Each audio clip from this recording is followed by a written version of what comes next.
Bonsoir Laurent, bonsoir à tous. Gisolou comprenait la campagne de thermographie aérienne réalisée sur les communes de la communauté d'agglomération de Brive vient de livrer son verdict. Enfin, plus que des conclusions concrètes, l'étude initiée par la jeune chambre économique de la Corrèze devient aujourd'hui un véritable outil de sensibilisation. Un petit rappel, durant les nuits du 12 au 13 et du 29 au 30 janvier, vous avez été thermographié.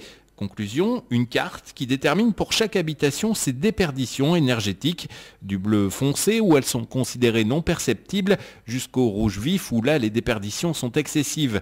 Chaque cas est spécifique et donc chaque habitant est invité à venir consulter les déperditions énergétiques de sa demeure. Première occasion lors du Salon de l'Habitat les 17, 18 et 19 avril à Brive.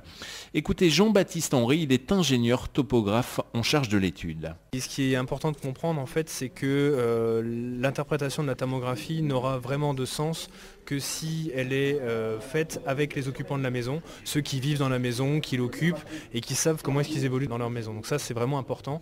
Il ne s'agit pas de faire des interprétations a priori et de vouloir mettre des notes en fonction des couleurs, ça ne marche pas aussi simplement que ça. En fonction de la façon dont la maison est aménagée, si on a des combles aménagés ou pas, si on a un grenier ou juste un grenier qui ne va pas être chauffé, il ne va pas se passer la même chose en termes de mécanisme de déperdition thermique et le scanner infrarouge ne verra pas la même chose.